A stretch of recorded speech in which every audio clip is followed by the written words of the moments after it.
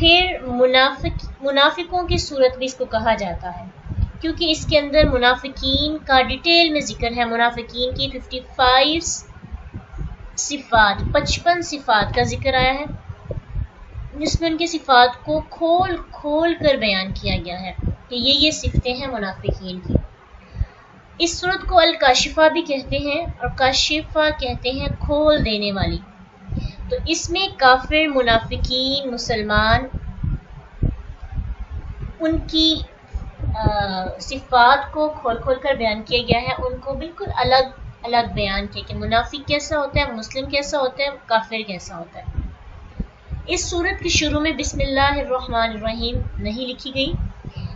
علماء اس کی بہت سی وجوہات بتاتے ہیں، لیکن کسی نے کہا کہ اس میں مشرکین سے قطع تعلق اور مسلمان نہ ہونے کی صورت میں کہ قتل کا حکم ہے، تو اس وجہ سے اس کے شروع کے اندر بسم اللہ نہیں رکھی گئی۔ کسی نے کہا کہ بسم اللہ امن کے لیے آتی ہے، تو یہاں پہ برات کا ذکر آ رہا ہے، تو اس لیے بسم اللہ نہیں لکھی گئی۔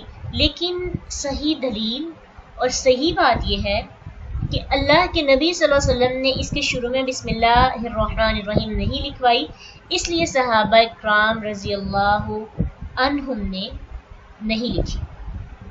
بس اس کی دلیل یہی ہے۔ اس کے علاوہ باقی بہت سی باتیں ہیں، ہو سکتا ہے وہ اس میں سے بہت حد تک ٹھیک بھی ہوں، اپنے تدبر سے سب نے کہا، لیکن جو اوتھینٹک بات ہے وہ یہی ہے کہ اللہ کے نبی نے نہیں لکھوائی، اس لیے صحابہ نے نہیں لکھی۔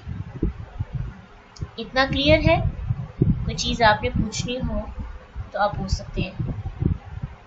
یہ سورت کا انٹروڈکشن۔ ہاں، اس کے کلمات 4078۔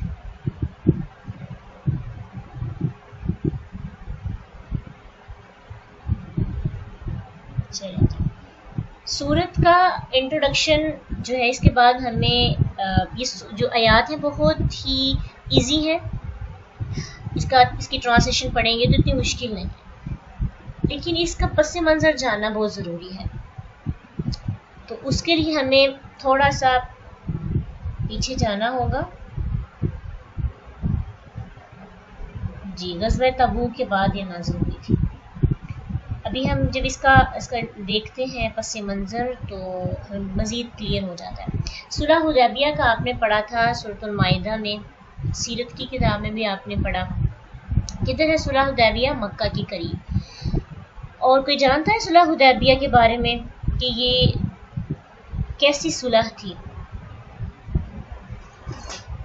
اور یہ کب کی گئی، اور یہ کیوں کی گئی،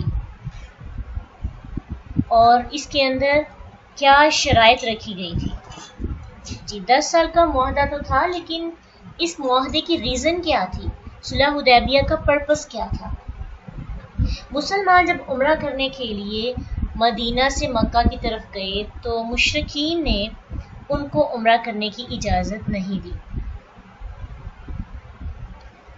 تو پھر مسلمان مکہ کے قریب ایک مقام ہے حدیبیہ، وہاں پہ ٹھہرے، اور پھر وہاں پہ ان کا مشرکین مکہ کے ساتھ ایک معاہدہ ہوا، ایک صلح ہوئی، اور اس میں اس صلح کے اندر کچھ چیزیں جو ہے بیان کی گئیں، کچھ معاہدے اس طرح سے ہوئے، اس میں کچھ شرائط رکھی گئی۔ اس میں سے سب سے پہلی شرط یہ تھی کہ آئندہ 10 سال تک وہ ایک دوسرے سے جنگ نہیں کریں گے۔ پھر اس کے بعد یہ بھی طے ہوا کہ قبیلہ خزاع جو ہے، آپ کو پتہ ہے کہ اس وقت میں لوگ قبائل میں رہتے تھے، قبائلی نظام تھا، اور قبیلے چوز کرتے تھے کہ انہوں نے کس کے ساتھ رہنا ہے۔ تو جو قبیلہ خزاع تھا، انہوں نے طے کیا کہ وہ مسلمانوں کا ساتھ دیں گے، اور بنو بکر نے کہا کہ ہم قریش کا ساتھ دیں گے۔ 2 سال کے اندر 10 سال کا معاہدہ ہوا تھا کہ جنگ نہیں کریں گے، لیکن within 2 years بنو بکر نے بنو خزاع پر حملہ کر دیا۔ معاہدے کے باوجود انہوں نے ان کو بہت زیادہ مارا، اور قریش نے بھی بنو بکر کا ساتھ دیا، ان کی مدد کی۔ معاہدے کی خلاف ورزی انہوں نے کی، حتیٰ کہ حرم کے اندر بھی ان کو مارنا نہیں چھوڑا۔ اتنا مارا کہ صرف 40 لوگ جو ہیں وہ بچ کر مدینہ گئے۔ جب آپ صلی اللہ علیہ وسلم کو اس کے بارے میں پتہ چلا کہ یہ لوگ جو ہیں انہوں نے معاہدہ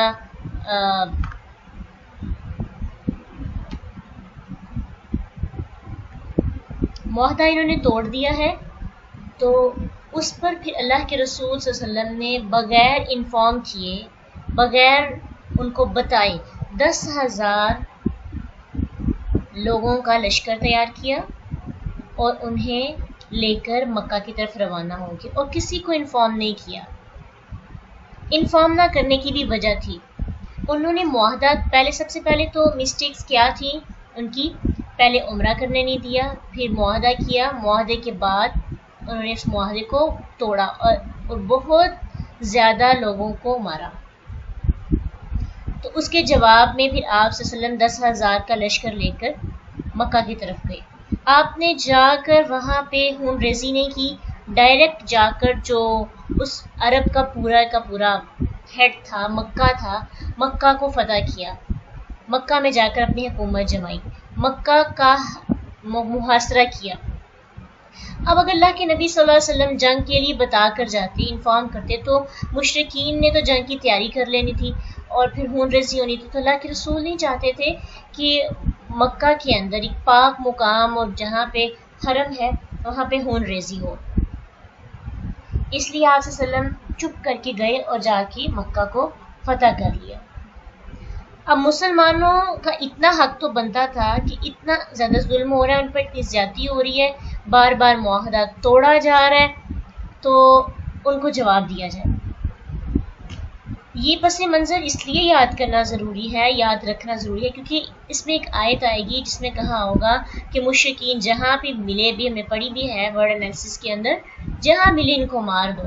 تو اس آیت کا لوگ بہت غلط مطلب لیتے ہیں اور انہوں مسلمانوں کے خلاف استعمال کرتے ہیں کہ تمہارا دین کہتا ہے کہ جہاں مشرک ملے وہاں ان کو مار دو۔ تو جب تک ہمیں کانٹیکسٹ کا نہیں پتا ہوگا کہ یہ آیت کس وقت نازل ہوئی، اس کا سیاق و سباق کیا ہے، تب تک ہم بھی بات کو اچھے طریقے سے سمجھ نہیں سکیں گے۔ تو واقعہ کیا ہے، یہ شروع ہوتا ہے صلح حدیبیہ سے۔ صلح حدیبیہ 6 ہجری میں ہوئی تھی۔ مکہ فتح ہوا ہے کس ہجری میں؟ آپ جانتے ہیں مکہ کب فتح ہوا؟ صلح حدیبیہ کے کتنے عرصے کے بعد مکہ فتح ہوا تھا؟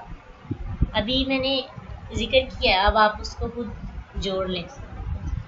2 سال کے بعد، تو 2 سال بعد کیا بنتا ہے؟ 6 + 2 8 ہجری۔ رمضان 8 ہجری میں مکہ فتح ہوا اور غزوہ تبوک 9 ہجری میں ہوئی تھی۔ یہ غزوہ جو ہے تبوک 9 ہجری میں ہوا اور مکہ فتح جو ہے 8 ہجری میں ہوا۔ تو 2 سال کے بعد، معاہدے کے 2 سال کے بعد، معاہدہ توڑا مسلمانوں نے نہیں تھا، کفار نے تھا، مشرکین مکہ نے۔ اب جب مکہ فتح ہو گیا تو مکہ فتح ہونے کے بعد اب حکومت کس کی تھی؟ مسلمانوں کی۔ تو اللہ کے نبی صلی اللہ علیہ وسلم عمرہ اور حج آسانی سے کر سکتے تھے، لیکن آپ صلی اللہ علیہ وسلم نے اس سال حج نہیں کیا۔ کیوں نہیں کیا؟ کیونکہ اس وقت مشرکین اور مسلمان اکٹھے حج کرتے تھے، ابھی تک مشرکین کو بھی حج کرنے کی پرمیشن تھی، اور مشرکین حج آپ کو پتہ ہے برہنہ ہو کے کیا کرتے تھے، کپڑوں کے بغیر۔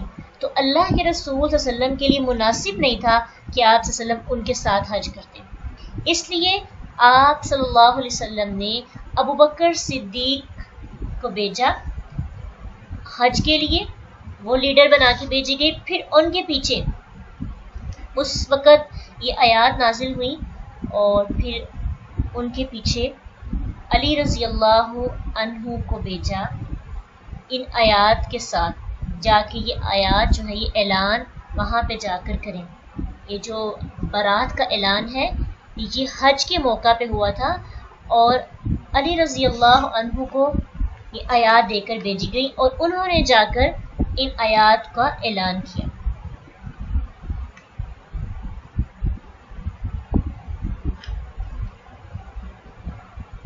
اب یہ اعلان کیا تھا، یہ آیات کیا تھی؟ براءۃ من اللہ ورسولہ پس منظر آپ کو کلیئر ہو گیا. پھر آیات کی طرف بڑھتے ہیں ہم، کیونکہ جب تک آپ کو پوری سٹوری کا نہیں پتہ چلے گا تو ان آیات کی سمجھ نہیں آئے گی. آیات بہت ہی ایزی ہیں اور سٹوری کا پتہ ہونا اس لیے بھی ضروری ہے. کانٹیکس کے بغیر کسی بھی چیز کی ہمیں سمجھ نہیں آتی. ہم ویسے بھی اپنی لائف کے اندر بھی کانٹیکس کے بغیر باتوں کو سمجھنے کی کوشش کرتے ہیں تو بہت زیادہ بدگمان ہو جاتے ہیں، غلط فہمی کا شکار ہو جاتے ہیں. تو آیات جو ہے اس کے اندر جب آپ پڑھیں گے کہ ایسے سے حکم آ رہا ہے اللہ کا، اور جیسے ہم آگے بڑھتے جائیں گے انشاءاللہ ذکر آتا جائے گا. غزوہ تبوک، صلح حدیبیہ، بنو قزا، بنو بکر، یہ ساری چیزیں. براءۃ من اللہ ورسولہ الی الذین عاہدتم من المشرکین. اعلان برات ہے. برات جو ہے ولایت کا اپوزٹ ہے. ولایت کہتے ہیں ولی، دوستی کو، محبت کو، اور برات کہتے ہیں جدائی کو. برات کرنی یعنی ہم اس سے بری الذمہ ہیں. تو برات کا اعلان کر دیا اللہ اور اس کے رسول کی طرف سے. اعلان کر دیا گیا ہے کن کی طرف؟ مشرکین کی طرف. تو اللہ تعالیٰ نے اس آیت میں ان تمام معاہدوں کی تنسیخ کا اعلان فرمایا جو مسلمانوں نے مشرکوں سے کیے تھے. جو معاہدہ ہوا تھا ان کا، وہ معاہدہ بالکل ختم کر دیا گیا. منسوخ کرنے کی وجہ آپ کو پتہ ہے کیا تھی؟ کیونکہ مشرکین بار بار ان کو عہد کو توڑتے تھے، ان شرائط پہ پورا نہیں اترتے تھے. خصوصاً جب آپ صلی اللہ علیہ وسلم نے مکہ فتح کے بعد اللہ کے رسول تبوک گئے تو کفار نے سمجھا کہ یہاں پہ مسلمان رومیوں کی طاقت کے مقابلے میں فنا ہو جائیں گے، اس لیے انہوں نے اللہ کے رسول صلی اللہ علیہ وسلم سے اور مسلمان سے کیے ہوئے وعدوں، کسی بھی وعدے کا لحاظ نہ رکھا. ایک تو انہوں نے ان کو مارا، قتل کیا، اور فتح مکہ کے بعد بھی انہوں نے بہت زیادہ ان معاہدوں کے ساتھ کو توڑا، بلکہ ان کو پورا نہیں کیا.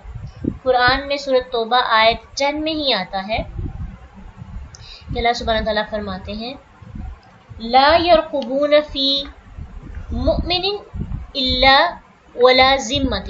یہ لوگ کسی مومن کے بارے میں نہ کسی قرابت کا لحاظ کرتے ہیں اور نہ کسی عہد کا، یعنی نہ اپنے رشتہ داروں کا انہوں نے لحاظ کیا.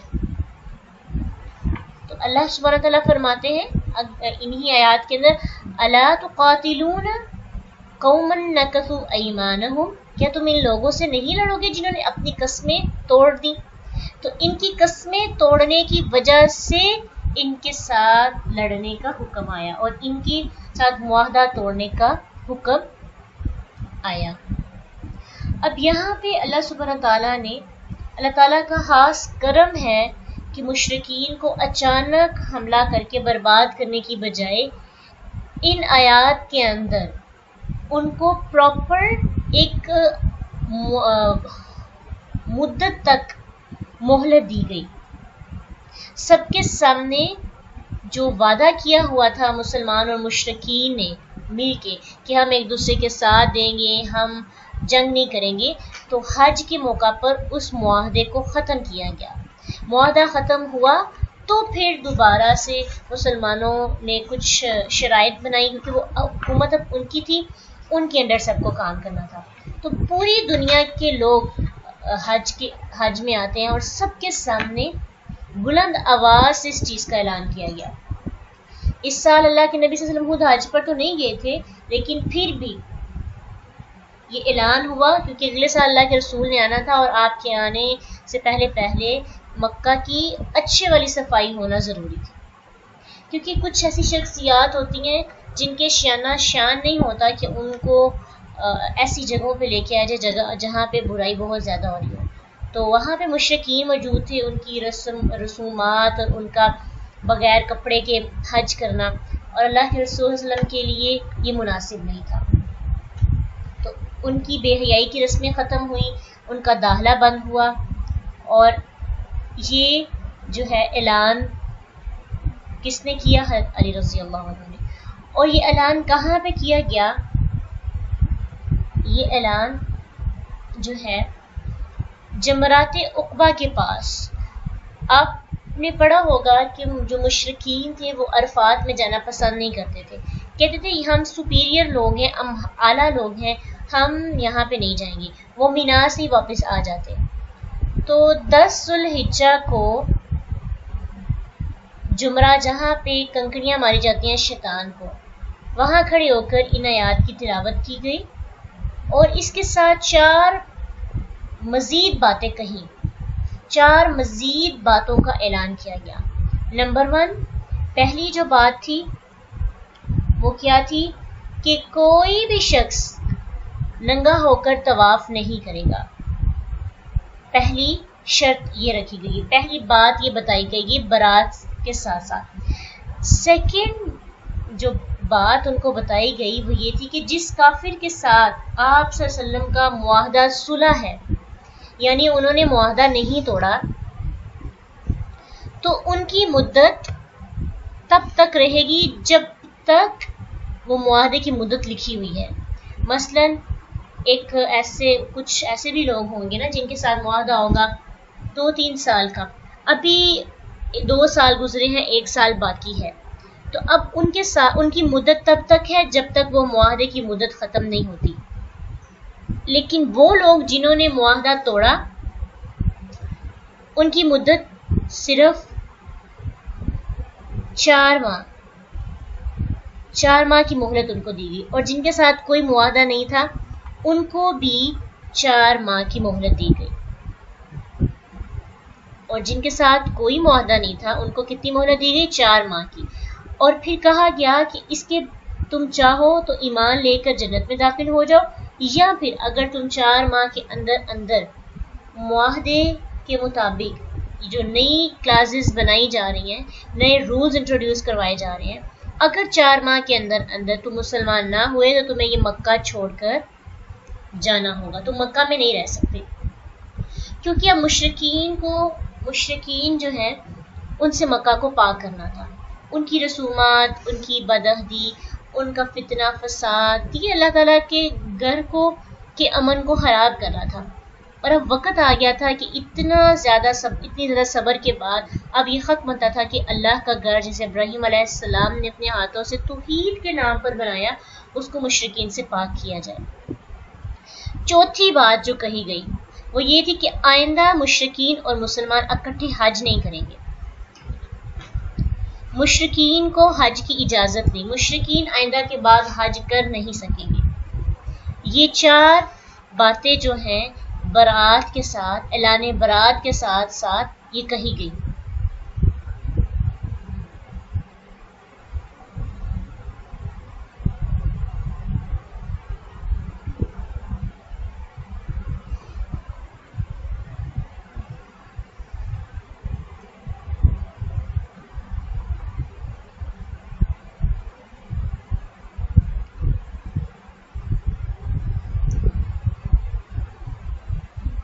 فَسِیحُوا فِی الْأَرْضِ 4 اشہر،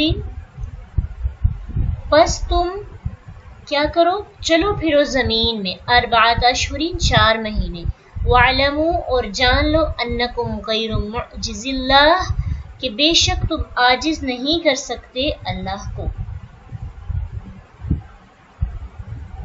یہ 4 ماہ کیوں دیے گئے؟ تاکہ غور و فکر کر لیں، تدبر کر لیں کہ ابھی بھی وقت ہے، ابھی بھی مزید سمجھ لیں، اور تاکہ ان پر کوئی سخت سزا نہ ان کو دی جائے۔ سورۃ الاعراف میں آپ نے کافی انبیاء کا ذکر پڑھا اور اس میں دیکھا کہ قوم والوں کو مہلت دی جاتی، جب وہ ایمان نہ لاتے تو انبیاء کو فتح مل جاتی اور ان پر عذاب آتے اور وہ لوگ سارے کے سارے مار دیے جاتے۔ لیکن ان کے ساتھ ایسا نہیں ہوا تھا۔ مشرکین کے معاملے میں کیا ہوا کہ آسمانی عذاب نہیں آیا، اللہ سبحانہ تعالیٰ نے مسلمانوں کو بہت زیادہ طاقت دی اور مسلمانوں کے ہاتھوں ہی ان کی شامت آئی۔ 23 سال تک اللہ کے رسول صلی اللہ علیہ وسلم ان کو تبلیغ کرتے رہے۔ اب 23 سال کی مہلت کے بعد اب ان کو نکالا جا رہا ہے، تو کیا یہ ظلم ہے؟ اس کو ظلم تو نہیں کہیں گے۔ پہلی قوموں پر عذاب راتوں رات آ جاتا تھا، لیکن آخری قوم پر عذاب نہیں آیا، آسمانی عذاب نے ان کو مہلت پہ مہلت، اور یہ آخری 4 مہینوں کی مہلت تھی۔ اس کے بعد وہاں پہ رہنے کی کسی کو اجازت نہیں، ان کو جلا وطن کر دیا جائے گا، ان کے ساتھ جنگ کی جائے گی تاکہ مکہ کو دار التوحید بنایا جائے۔ مکہ کو بت رکھنے والوں اور بتوں سے پاک کیا جائے. اگر مکہ سے ان لوگوں کو نہ نکالا جاتا 4 ماہ کی مہلت دے کر تو کیا ہوتا کہ وہ اپنے گھروں میں بت رکھنا شروع کر دیتے, پھر آہستہ آہستہ ان کے بت باہر بھی نکلتے. اس لیے ہر قسم کے مشرک کو وہاں سے نکلنے کا حکم دے دیا گیا کہ اگر تم ایمان لاؤ گے 4 ماہ کے اندر اندر تو رہ سکو گے, ادروائز تمہیں یہاں سے جانا پڑے گا, تمہارا وقت اب ختم ہو چکا ہے. قوم صالح کو کتنے دن کا وقت دیا گیا تھا؟ صرف 3 دن کا, لیکن ان پر پھر بھی احسان ہوا.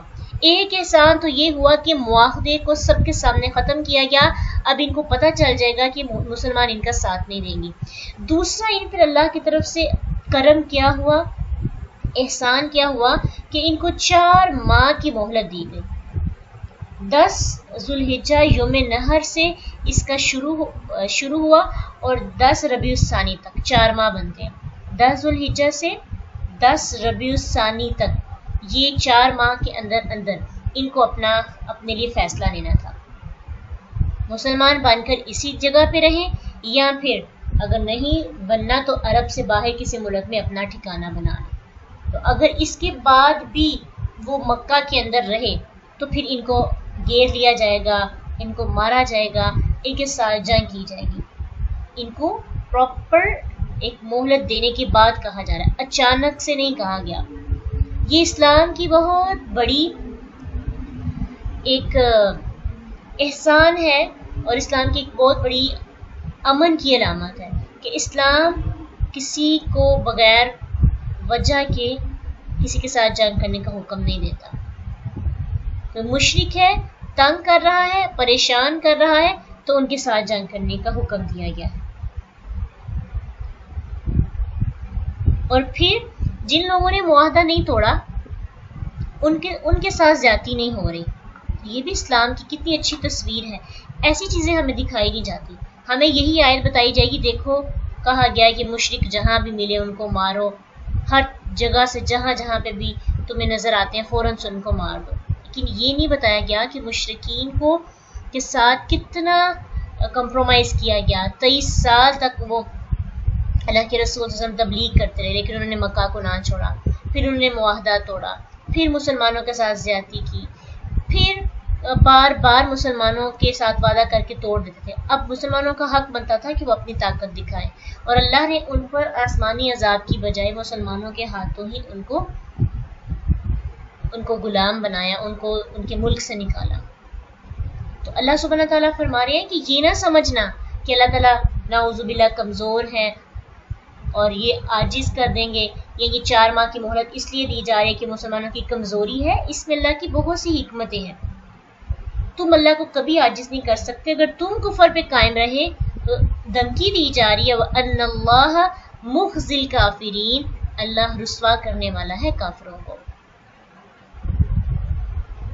تو اس سے ہمیں کیا بات پتہ چلتی ہے کہ اگر ہمیں کوئی مہلت دی جاتی ہے اور ہمیں کہا جاتا ہے کہ یہ کام نہ کیا تو اب ایسا ہوگا, تو اس کا مطلب یہ نہیں ہوتا کہ سامنے والا کمزور ہوتا ہے.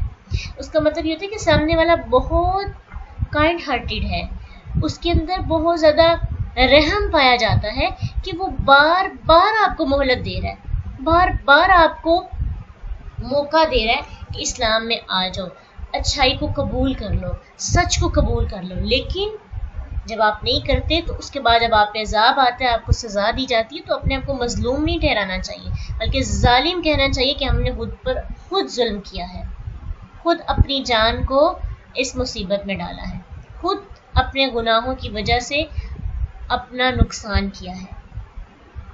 تو اللہ سبحانہ تعالیٰ نے آج ہمیں مہلت دی ہوئی ہے پوری زندگی کی, تو اگر ہم اس مہلت کا اچھا استعمال نہیں کرتے, یہ مہلت ختم ہو جائے گی تو پھر اس کے بعد ہمارے پاس کوئی چارہ نہیں رہے گا, ہم کچھ کہہ نہیں سکیں گے, اور یہ بھی نہیں کہیں گے ہمارے ساتھ ظلم ہو رہا ہے.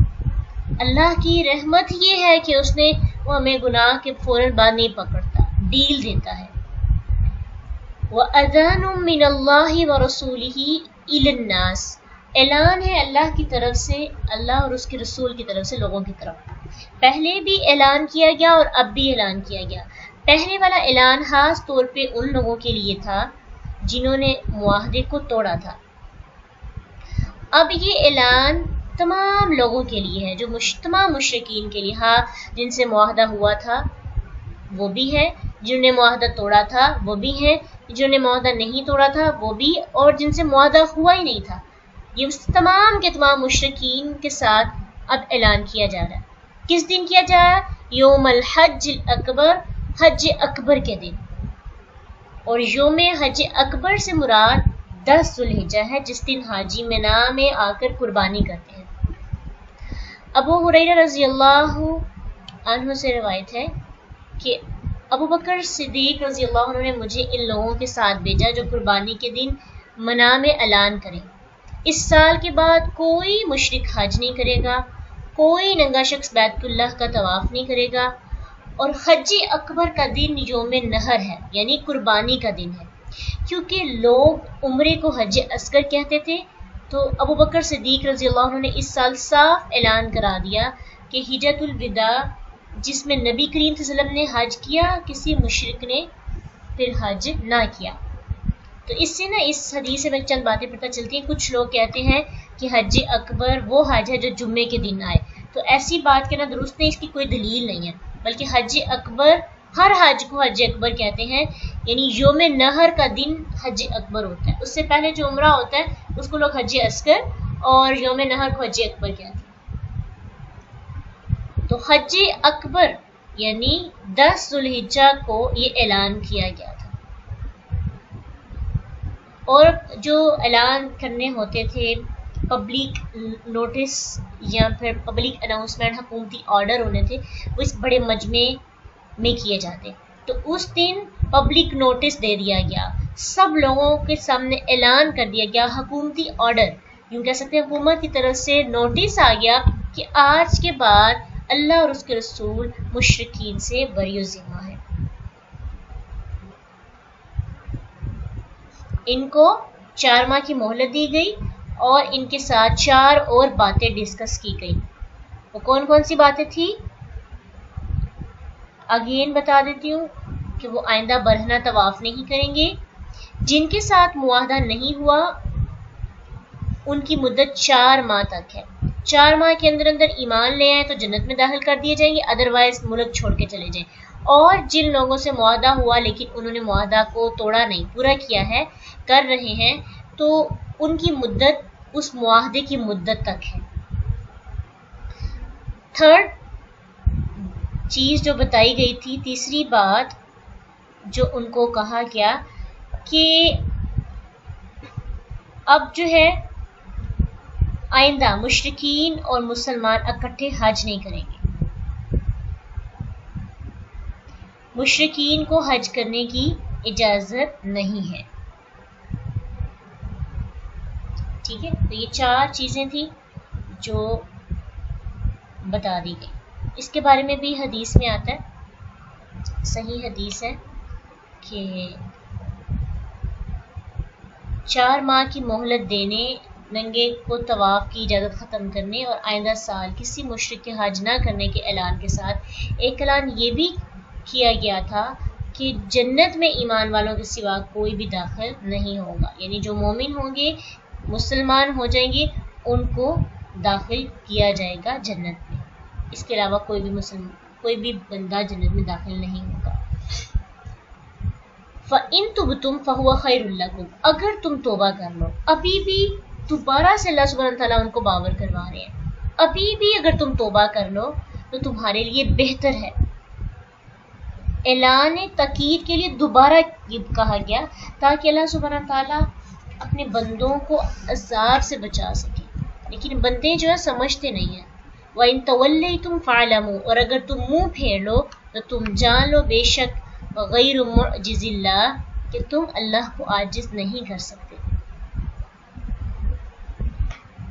اگر تم منہ پھیر لو تو تم اللہ کو کمزور نہیں کر سکتے، اور ساتھ ہی پھر بتا دیا گیا، سزا بتا دی گئی، وَبَشِّرِ الَّذِينَ كَفَرُوا بِعَذَابٍ أَلِيمٍ، اگر توبہ نہ کی، 4 ماہ کے اندر اپنی روش کو نہ چھوڑا، اسلام میں داخل نہ ہوئے، اور پھر تم چھوڑ کے بھی نہ گئے مکہ کو، تو خوشخبری دے دیجیے ان لوگوں کو جنہوں نے کفر کیا دردناک عذاب کی.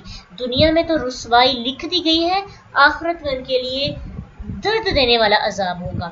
علیم اور عظیم، عظیم ہوتا ہے بہت بڑا عذاب، اور علیم اگرچہ عذاب بڑا نہ ہی لیکن دردناک ہے، جیسے کہ چھوٹا سا پمپل ہوتا ہے لیکن اس کی درد بہت زیادہ ہوتی ہے. فعیل کے وزن پر ہے ایسا عذاب جو وسعت میں بہت زیادہ درد والا اور ہمیشہ رہے گا، ہمیشہ ان کو عذاب ملتا رہے گا. دنیا کے اندر بھی ان کو یہ درد ملتا رہے گا اور آخرت کے اندر بھی مسلسل ان پر یہ عذاب رہے گا. کن لوگوں پر؟ جو لوگ جان بوجھ کر بھی اسلام پر عمل نہیں کرتے، داخل نہیں ہوتے، اسلام کی حدود کو پامال کرتے ہیں.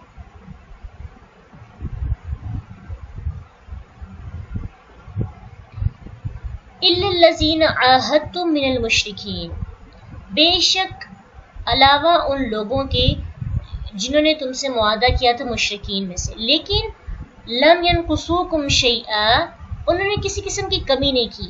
ساتھ ہی بتا دیا کہ یہ بات ان لوگوں کے لیے نہیں ہے جنہوں نے 4 ماہ کی مدت، ان لوگوں کے لیے نہیں ہے جنہوں نے معاہدہ پورا کیا تھا. جنہوں نے معاہدے کو پورا کیا، اس کو نہیں توڑا، اور وَلَمْ يُظَاهِرُوا عَلَيْكُمْ أَحَدًا، کسی دوسرے کے ساتھ مل کر تمہارے خلاف کوئی پروپیگینڈے نہیں بنائے، تمہارے خلاف کوئی محاذ کھڑا نہیں کیا. فَأَتِمُّوا إِلَيْهِمْ عَهْدَهُمْ، تو پورا کرو ان کی طرف عہد کو، وعدے کو، إِلَى مُدَّتِهِمْ، ان کی مدت تک.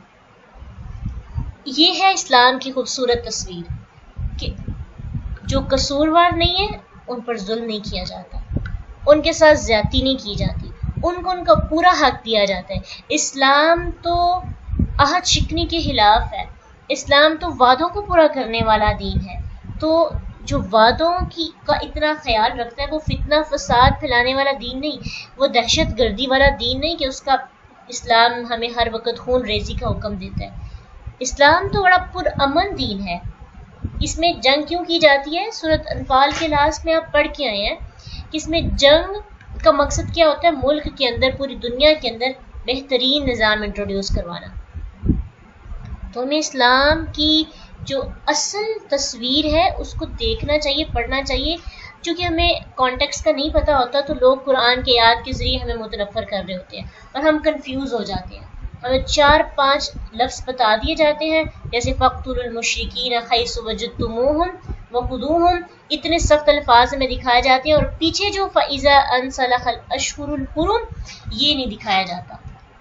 اس لیے خود دیکھنا چاہیے کہ دیکھیے کہ جو لوگ قصوروار نہیں ہیں، جنہوں نے معاہدے میں کوئی کمی نہیں کی، چاہے وہ مشرک ہیں، ان کے لیے 4 ماہ کی مہلت نہیں ہے بلکہ ان کے لیے معاہدے کی طے کردہ مدت ہے. جتنی مدت لکھی گئی ہے، وہ سال ہے، وہ 1.5 سال ہے، وہ 6 ماہ ہے، وہ اس مدت کو پورا کریں گے تو پھر جو ہے ان کے اگلا سٹیپ ان کے لیے لیا جائے گا. ان اللہ یحب المتقین. اب اس میں تقوی کی بات کیا آ گئی؟ کیونکہ تقوی کا تقاضا ہے عہد کو پورا کرنا. جو لوگ اپنے وعدوں کو پورا نہیں کرتے وہ متقی نہیں ہو سکتے. متقی بندہ اپنے وعدوں کو پورا کرنے والا ہوتا ہے. ٹھیک ہے، تو ہمارے لیے کتنا بہترین سبق ہے نا کہ متقی کی جگہ جگہ پہ کچھ خوبیاں بتائی گئی ہیں، اور یہاں پہ متقین کی کیا صفت بتائی گئی کہ وہ وعدوں کو پورا کرتا ہے. اور اللہ متقین سے محبت کرتے ہیں، اللہ متقی لوگوں سے پیار کرتے ہیں. تو اللہ کی محبت حاصل کرنے کے لیے ہمیں تقوی کا حصول، تقوی تک پہنچنے کی ضرورت ہے. فَإِذَا أَنْسَلَخَ، پھر جب گزر جائیں الاشہر الحرم، حرمت والے مہینے. اب ان 4 مہینوں سے مراد حرمت والے وہ مہینے نہیں ہیں جو کہ بیسیکلی معروف حرمت والے مہینے ہیں، رجب اور ذوالقعدہ، ذوالحجہ اور محرم. یہ وہ والے مہینے نہیں ہیں. یہ 4 مہینے 10 ذوالحجہ سے 10 ربیع الثانی تک جو اس وقت اس کانٹیکس کے مطابق ہیں. کچھ لوگوں نے اس طرح سے یہ 4 مہینے بھی کہا، لیکن ان 4 مہینوں کا تو کسی لحاظ سے بھی آگے پیچھے سے جوڑ نہیں بنتا، کیونکہ یہ 10 ذوالحجہ سے شروع ہوں گے اور محرم تک تو ختم نہیں ہو سکتے. محرم تک یہ اس کے دن بنتے ہیں 50، اور یہاں پہ 4 ماہ کا ذکر کیا گیا، تو یہ 10 ذوالحجہ سے 10 ربیع الثانی تک یہ والے 4 مہینے ہیں. جب یہ مہینے پورے ہو جائیں، گزر جائیں، پھر فَاقْتُلُوا الْمُشْرِكِينَ، تم مشرکین کو قتل کرو. حَيْثُ وَجَدْتُمُوهُمْ، جہاں کہیں بھی تم ان کو پاؤ، جہاں کہیں بھی تمہیں وہ ملے تم ان کو قتل کر دو. اب چونکہ وہاں پہ تو مسلمانوں کی حکومت ہے مکہ میں، کہیں وہ چھپ سکتے ہیں، کسی کے گھر میں رہ سکتے ہیں، اپنے قلعوں کے اندر محصور ہو سکتے ہیں. تو تم ان کو پاؤ، تم ان کو پکڑو، تم ان کو گھیرو. اگر وہ قلعوں کے اندر جا کے چھپ جائے تو ان کا محاصرہ کرو، اور پھر ہر گات پر بیٹھو. ان کے گزرنے کی جہاں سے تمہیں لگتا ہے کہ وہ گزریں گے، ان جگہوں پہ بیٹھو اور ان کا کام تمام کر دو. تو جو سزا دی جائے یا جو سزا رکھی گئی ہے اس کو پورا ہمیں کرنا بھی چاہیے. اس سے یہ ہے کہ بات پائیدار ہو جاتی ہے، اعتماد جاتا ہے، اور آئندہ ان کو پتہ ہوتا ہے کہ یہ صرف دھمکی نہیں ہے، یہ واقعی اس پہ عمل ہوگا. تو صرف میدان جنگ میں ہی لڑنا ان کے ساتھ کافی نہیں ہے. کیا کرو؟ حَيْثُ وَجَدْتُمُوهُمْ وَخُذُوهُمْ وَاحْصُرُوهُمْ، جہاں کہیں ان کو پاؤ ان کو پکڑو، ان کو گھیرو، اور بیٹھ کر ہر گات پر بیٹھو اور ان کا کام تمام کر دو. جس طریقے سے بھی تم ان پہ قابو پا سکتے ہو پاؤ. تو یہ اگر اس کا ہمیں پیچھے سے پس منظر پتہ ہو تو یہ آیت ہمارے لیے اسلام کی کوئی غلط تصویر نہیں پیش کرتی. لیکن اگر ہمیں پیچھے سے پتہ ہی نہیں ہے کہ کیا بات ہے، کتنا تنگ کیا تھا مشرکین نے، کتنا ظلم کیا، ان کو مہلت دی گئی پھر بھی نہیں گئے، ٹھیک ہے، مہلت دی جا رہی ہے پھر بھی وہ نہیں گئے. اب تو حق بنتا تھا کہ ان کے ساتھ جنگ کی جائے، کیونکہ اسلام نے مکہ کو پاک کرنا تھا بتوں سے. وہ تبھی پاک ہونا تھے جب مشرکین مکہ سے نکال دیے جاتے. پھر بھی اللہ سبحانہ تعالیٰ نے دوبارہ توبہ کی بات کی ہے. اتنا زیادہ کوئی بار بار چانس دیتا ہے. فَإِن تَابُوا وَأَقَامُوا الصَّلَاةَ، پھر اگر وہ توبہ کر لے، وَأَقَامُوا الصَّلَاةَ، اور کیا کریں؟ نماز قائم کریں اور زکوٰۃ دیں، فَخَلُّوا سَبِيلَهُمْ، تو ان کے رستوں کو چھوڑ دو. یعنی گات لگا کے بیٹھے ان کو مارنے کے لیے، لیکن کوئی آ کے آپ کو انفارم کرتا ہے کہ میں تو مسلمان ہو گیا ہوں، میں نماز پڑھتا ہوں، زکوٰۃ دیتا ہوں، تو پھر تم ان کے رستوں کو چھوڑ دو اور ان کے ساتھ زیادتی نہیں کرو، ان کو نہ مارو. ان اللہ غفور الرحیم، بے شک اللہ بہت بخشنے والا، نہایت رحم کرنے والا ہے. تو جب اللہ رحم کرنے والا ہے، جب اللہ بخشنے والا ہے، تو پھر ہمیں کسی کے ماضی کو کرید کر اس پر ظلم نہیں کرنے چاہیے. اگر کسی کا حال درست ہو جاتا ہے تو اس کے ماضی کو اس کے لیے تانا نہیں بنانا چاہیے، اس کے ماضی کو اس کے لیے تنقید کا نشانہ نہیں بنانا چاہیے. مشرکین کتنا ظلم کرتے تھے، کتنی زیادتی کی مسلمانوں کے ساتھ، کتنے عہد توڑے، فتنہ فساد کیا، بے حیائی پھیلائی، اللہ کے ساتھ شریک بنا لیے. لیکن اللہ سبحانہ تعالیٰ کیا کہہ رہے ہیں کہ اگر وہ توبہ کر لیتے ہیں اور عمل کرنا شروع کر دیتے ہیں تو تم ان کے رستوں کو چھوڑ دو.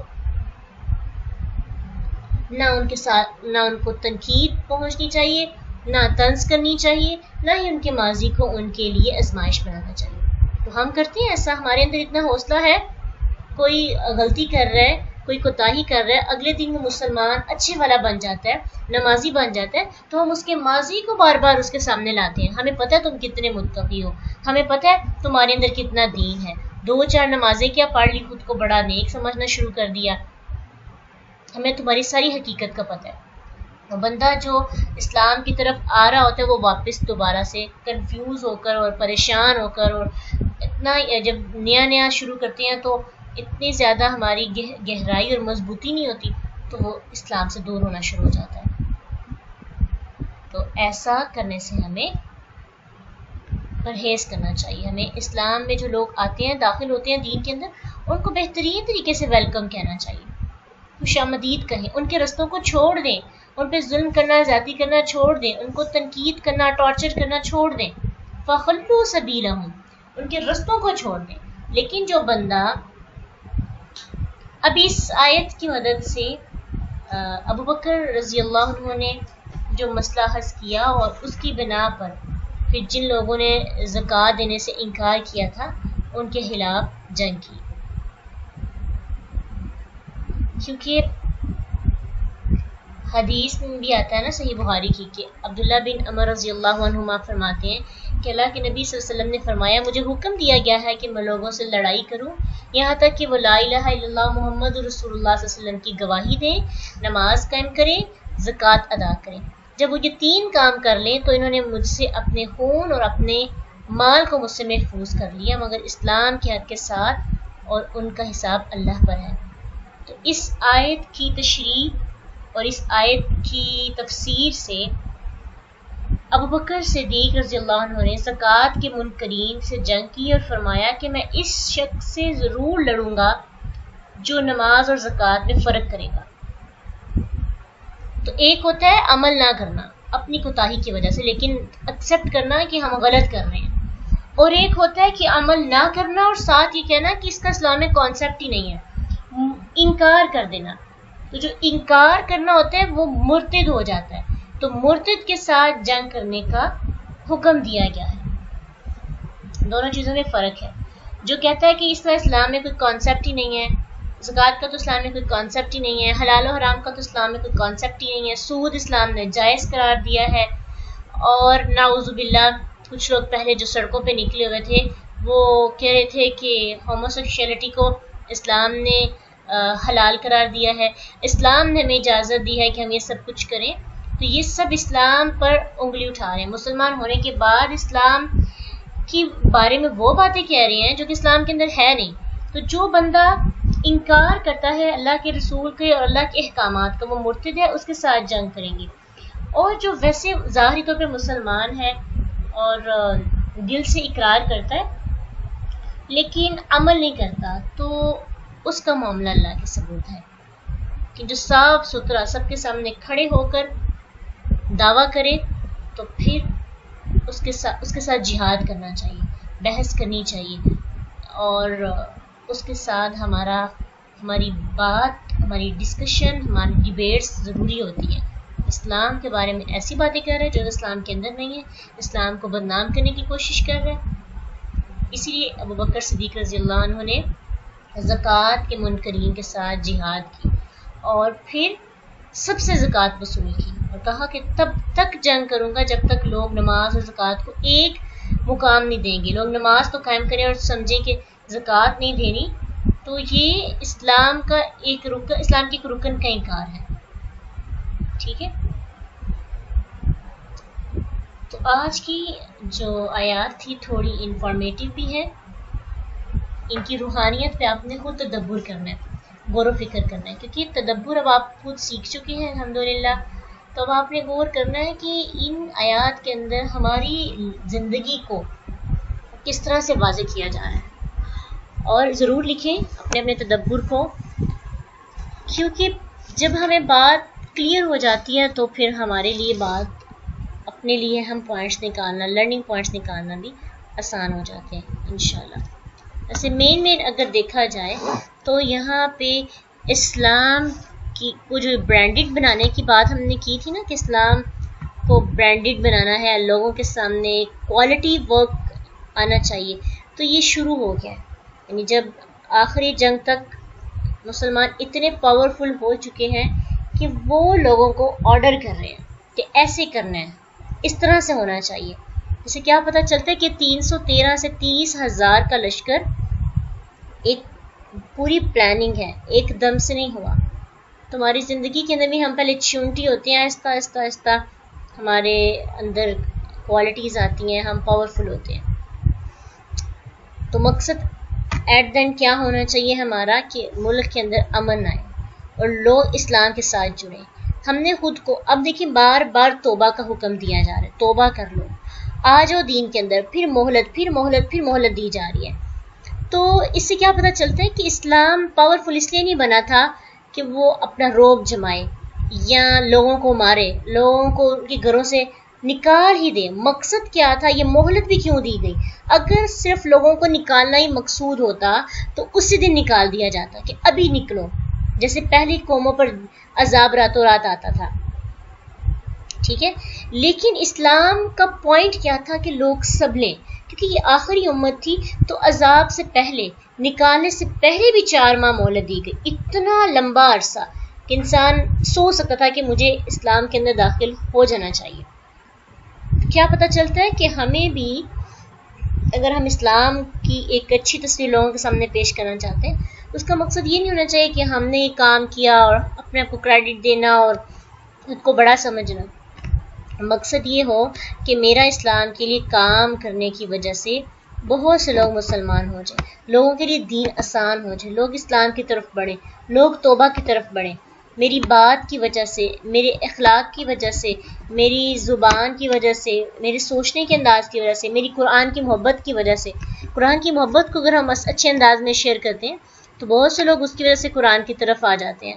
تو اس لیے اللہ سبحانہ تعالیٰ نے اگر ہمیں توفیق دی ہے تو ہمیں قرآن کے ساتھ سب سے پہلے فرسٹ سٹیپ یہ ہے، اگر ہم اپنی تاریخ کو سمجھنا چاہتے ہیں، اگر ہسٹری کو جاننا چاہتے ہیں، تو قرآن کے ساتھ مخلص ہونا پڑے گا۔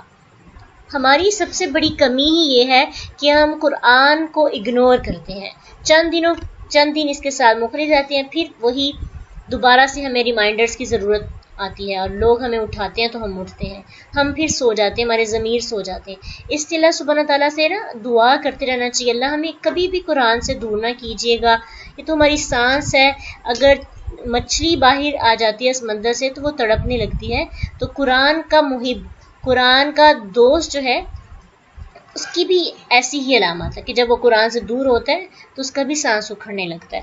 تو انشاءاللہ کوشش کرنی ہے سب نے، قرآن کے ساتھ سنسیئر رہیں، قرآن کے ساتھ سنسیئر ہوں گے، خود قرآن کے ساتھ رہیں گے تو پھر ہی ہم پاورفل ہو سکتے ہیں، پھر ہی اسلام کی اچھی تصویر لوگوں کے سامنے پیش کی جا سکتی ہے۔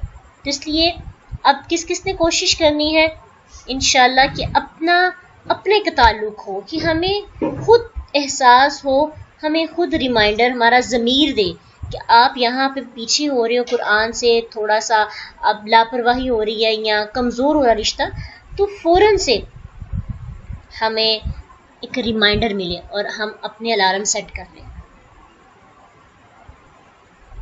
ہاں، ہم نے اپنا احتساب کرنا ہے اور دوسروں کا نہیں کرنا، خود کو بنیاد بنا کر کرنا ہے اور دوسروں کو جج نہیں کرنا۔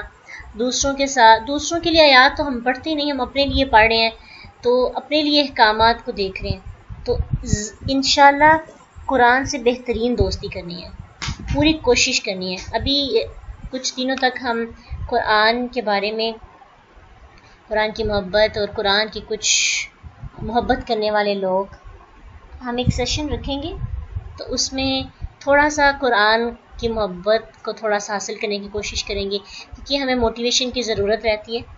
تو آپ تیار رہیے اس سیشن کے لیے، کوشش کریں کہ اپنے قریبی جن کو آپ بہت قیمتی تحفہ دینا چاہتے ہیں نا، جن کے بارے میں آپ کو لگتا ہے کہ ایسے لوگوں کو بہت قیمتی تحفہ دینا چاہیے، یہ میرے پیارے ہیں، یہ میرے عزیز ہیں، تو ان کو قرآن کی مجلسوں میں لے کے آیا کریں۔ یہ ہے بہترین محبت، سب سے بہترین محبت یہ ہے، جس سے ہمیں محبت ہوتی ہے، ہمیں اسے جنت تک لے کے جانا چاہیے نا۔ یہ کیسی محبت ہوئی؟ دنیا کے تحفے تحائف دے دیے تو وہ تو ختم ہو جائیں گے، محبت میں ایسا تحفہ دینا چاہیے جو کبھی ختم نہ ہو۔ تو کیا آپ جن لوگوں سے محبت کرتے ہیں وہ آپ کے عزیز ہیں، رشتہ دار ہیں، آپ کے دوست ہیں، کیا آپ ان کے ساتھ اخلاص والی مخلصانہ محبت کرنا چاہیں گے؟ اپنی محبت کو جج کیا کریں کہ اگر میری محبت اس سے سدھار نہیں رہی، اس کو اللہ کے ساتھ نہیں جوڑی، تو میری محبت جو ہے وہ محبت نہیں ہے۔ کوشش اپنی طرف سے پوری ہو، سامنے والا قبول کرے یا نہ کرے، آپ کو ہیلے بہانے سے، آپ کو پلاننگ کے ذریعے، مصلحت کے ذریعے زبردستی بھی نہیں لا سکتے، تو پلاننگ کر کے حکمت عملی کے ذریعے جوڑنا ہے قرآن کے ساتھ ان لوگوں کو جن سے آپ پیار کرتے ہیں۔ انشاءاللہ.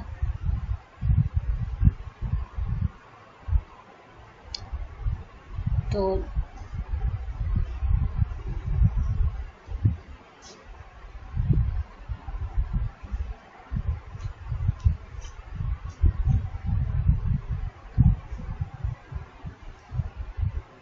وآخر دعوانا ان الحمد للہ رب العالمین.